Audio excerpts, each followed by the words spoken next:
this country will rid our planet of ISIS. We have to look at ISIS as the leading threat of an international terror network. The world is a very dangerous place, but not too dangerous of a place for the United States of America. This is an incredibly complicated region of the world.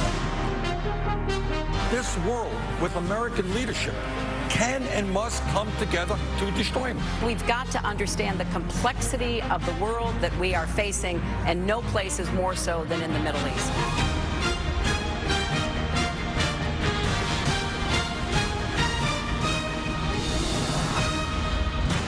Live from Drake University in Des Moines, Iowa, CBS News brings you the Democratic presidential debate. Here again, John Dickerson.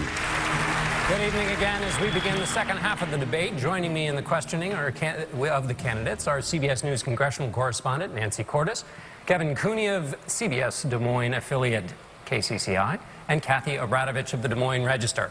As those who watched the first hour know, our topic is Wall Street. For those just joining us, welcome. Secretary Clinton. I went to the past there for a moment. Senator Sanders recently said, quote, people should be suspect of candidates who receive large sums of money from Wall Street and then go out and say, trust me, I'm going to really regulate Wall Street. So you've received millions of dollars in contributions and speaking fees from Wall Street companies. How do you convince voters that you're going to level the playing field when you're indebted to some of its biggest players? Well, I think it's pretty clear that they know that I will. You've got two billionaire hedge fund managers who started a super PAC, and they're advertising against me in Iowa as we speak. So they clearly think I'm going to do what I say I will do, and you can look at what I did in the Senate. I did introduce legislation to rein in compensation. I looked at ways that the shareholders would have more control over what was going on in that arena, and specifically said to Wall Street that what they were doing in the mortgage market was bringing our country down. I've laid out a very aggressive plan to rein in Wall Street, not just the big banks. That's a part of the problem, and I am going right at them. I've got a comprehensive, tough plan. But I went further than that. We have to go after what's called the shadow banking industry, those hedge funds. Look at what happened in 08. AIG, a big insurance company, Lehman Brothers, an investment bank, helped to bring our economy down. So I want to look at the whole problem, and that's why my proposal is much more comprehensive than anything else that's been put forth. Senator Sanders, you've said that the donations to Secretary Clinton are compromising. So what do you think of her answer? Not good enough. Here's the story. I mean, let's not be naive about it. Why over her political career has Wall Street been the major campaign contributor to Hillary Clinton? Now, maybe they're dumb and they don't know what they're going to get, but I don't think so. Here is the major issue when we talk about Wall Street. It ain't complicated. You got 6 financial institutions today that have assets of 56%, equivalent to 56% of the GDP in America. They issue 2/3 of the credit cards and 1/3 of the mortgages. If Teddy Roosevelt, a good Republican, were alive today, you know what he'd say? Break them up. Reestablish Glass-Steagall. And Teddy Roosevelt is right. That is the issue. Now, I am the only candidate up here that doesn't have a super PAC. I'm not asking Wall Street or the billionaires for money. I will break up these banks, support community banks and credit unions. That's the future of banking in America. Quick follow-up, because Secretary Clinton, you'll get a chance to respond. You said they know what they're going to get. Look, what are they going to get? I have never heard a candidate, never, who has received huge amounts of money from oil, from coal, from Wall Street, from the military-industrial complex. Not one candidate said, oh, these campaign contributions will not influence me. I'm going to be independent. Well, why do they make millions of dollars of campaign contributions? They expect to get something. Everybody knows that. Once again, I am running a campaign differently than any other candidate. John. We are relying on small campaign donors, 750,000 of them, $30 a piece. That's who I'm indebted to. Well, John, wait a minute. Personal privilege. He has basically used his answer to impugn my integrity. Let's be frank here. Oh, wait a minute, Senator. You know, not only do I have hundreds of thousands of donors, most of them small, and I'm very proud that for the first time, a majority of my donors are women, 60%.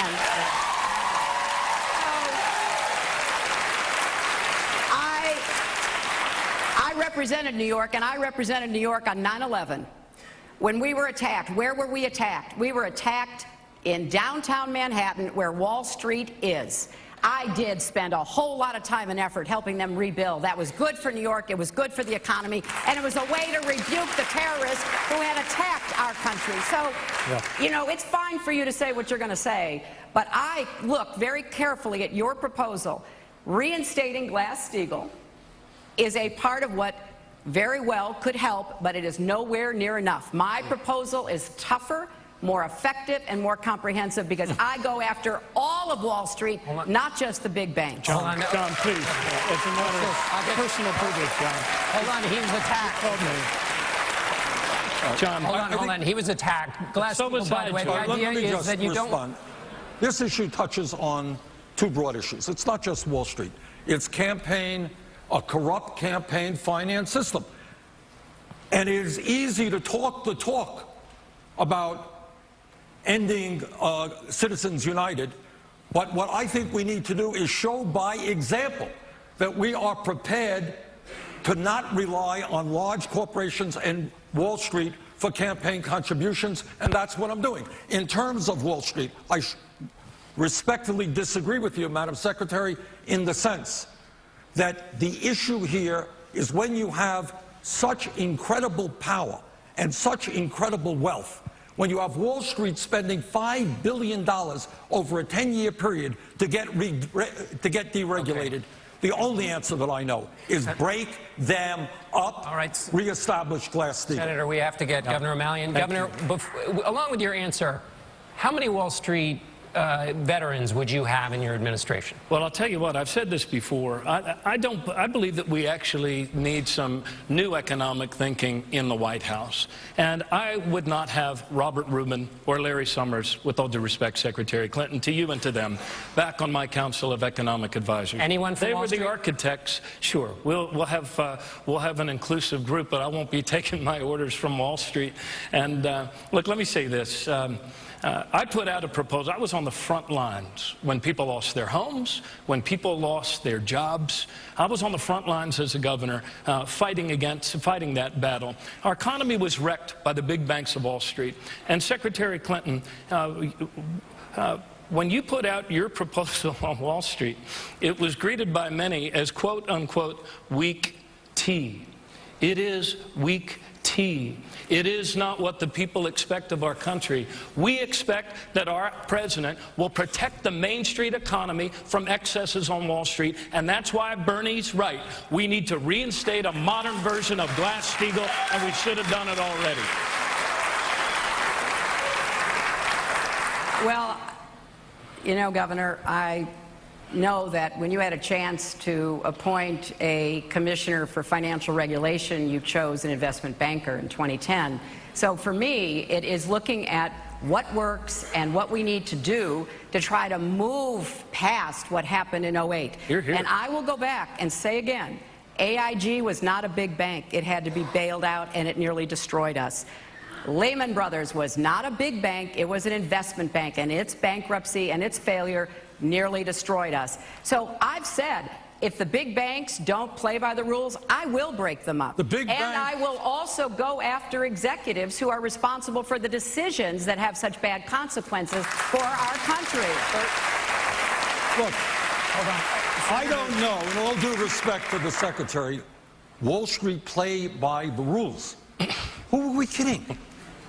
The business model of Wall Street is fraud. That's what it is.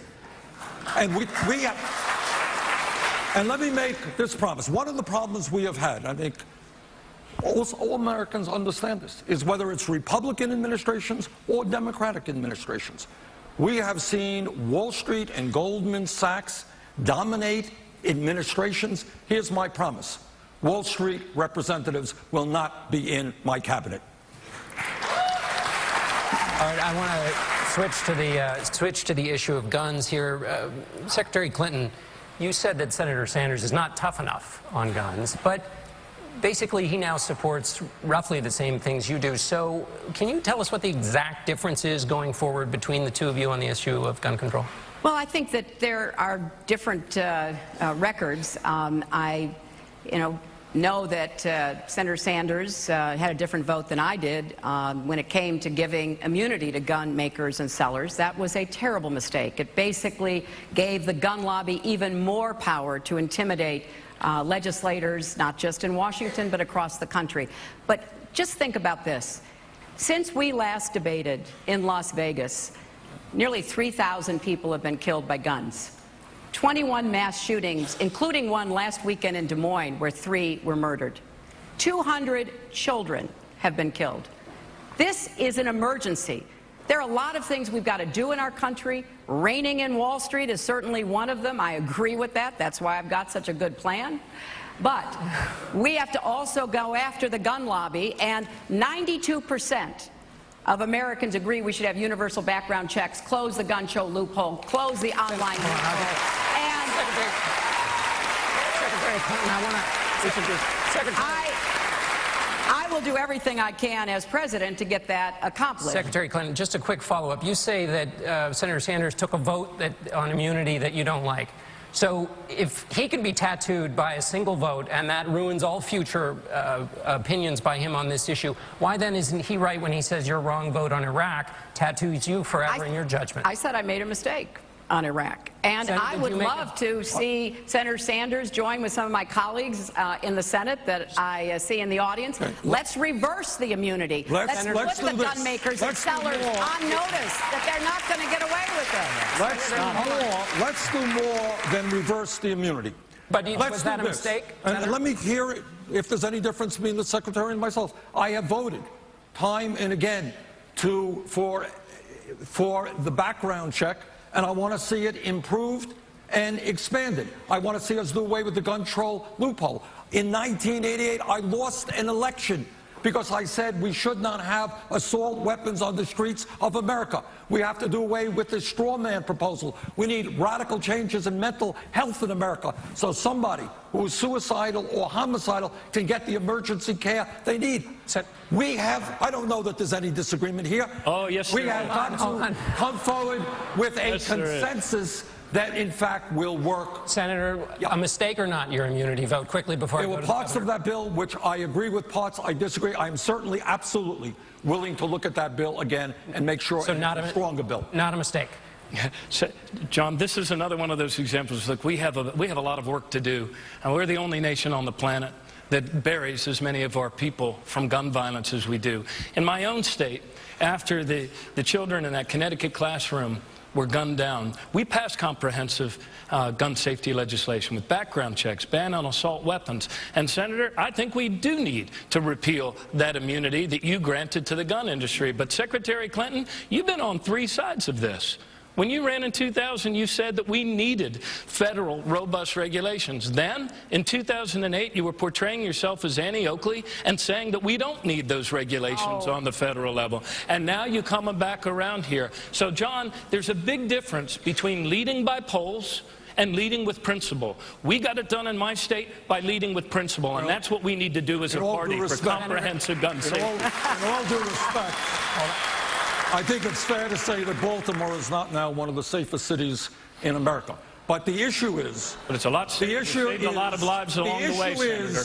I believe, and I believe this honestly, and I don't know that there's much difference on guns between us, but I believe, coming from a state that has virtually no gun control, I believe that I am in a position to reach out to the 60 or 70% of the American people who agree with us on those issues. The problem is people all over this country, not you, Secretary Clinton, are shouting at each other. And what we need to do is bring people together to work on the agreement where there is broad consensus, and that's what I am. I'd like to take a matter of personal privilege here. There is broad consensus. 92% in the most recent poll of Americans want gun safety measures. Absolutely. And 85% of gun owners agree. Yes. We've got the consensus. What we're lacking is political leadership. Yes. And that's what you and others can start providing in the Senate. I agree. Sorry, I'm going to bring in Nancy Cordes with a question from Twitter about this exchange. There was a lot of conversation on Twitter about guns, but also about your conversation on campaign finance. And Secretary Clinton, one of the tweets we saw said this: "I've never seen a candidate invoke 9/11 to justify millions of Wall Street donations until now." The idea being that, yes, you were a champion of the community after 9/11, but what does that have to do with taking big donations? Well, I'm sorry that whoever tweeted that had that impression, because I worked closely with New Yorkers after 9/11 for my entire first term to rebuild. And so, yes, I did know people. I've had a lot of folks who give me donations from all kinds of backgrounds say, I don't agree with you on everything, but I like what you do. I like how you stand up. I'm going to support you. And I think that is absolutely appropriate. Well, if I might, I think the issue here is, and I applaud Secretary Clinton. She did. She's a senator from New York. She worked, and many of us supported you in trying to rebuild that devastation. But at the end of the day, Wall Street today has enormous economic and political power. Their business model is greed and fraud. And for the sake of our economy, the major banks must be broken up. Hold on, John, I think Senator somewhere Sanders, between... Senator Sanders, but what is it in Secretary Clinton's record that shows you that she's been influenced by those donations? Well, the influence is that the major issue right now is whether or not we reestablish Glass-Steagall. I led the effort, unfortunately unsuccessfully, against deregulation, because I knew when you merge large insurance companies and investment banks and commercial banks, it was not going to be good. The issue now is, do we break them up? Do we reestablish Glass-Steagall? And Secretary Clinton, unfortunately, is on the wrong side. Well, I'll tell you who's on my side. Paul Krugman, the Nobel Prize-winning economist, who said my plan for what we should do to rein in Wall Street was more comprehensive and better. Paul Volcker, one of the leading lights of trying to rein in the excesses, has also said he does not support reinstating Glass-Steagall. So, I mean, this may seem like a bit of an arcane discussion. I have nothing against the passion that my two friends here have about reinstating Glass-Steagall. I just don't think it would get the job done. I'm all about making sure we actually get results for whatever we do. Final word. Look, final word, Governor O'Malley, before we go to commercial. John, there is not a serious economist who would disagree that the 6 big banks of Wall Street have taken on so much power, and that all of us are still on the hook to bail them out on their bad bets. That's not capitalism, Secretary Clinton. That's crony capitalism. That's a wonderful business model. If you place bad bets, the taxpayers bail you out. But if you place good ones, you pocket it. Look, I don't believe that the model, there's lots of good people that work in finance, Secretary Sanders. But Secretary Clinton, we need to step up and we need to protect Main Street from Wall Street. And you can't do that by campaigning as the candidate of Wall Street. I am not the candidate of Wall Street. And I encourage everybody watching this tonight to please acknowledge that by going online at martino'malley.com. and help me wage this campaign for real American capitalism. We have to go for a commercial, Senator. I'm sorry. We have to go for a commercial here. We'll be right back with the Democratic debate here in Des Moines, Iowa on CBS.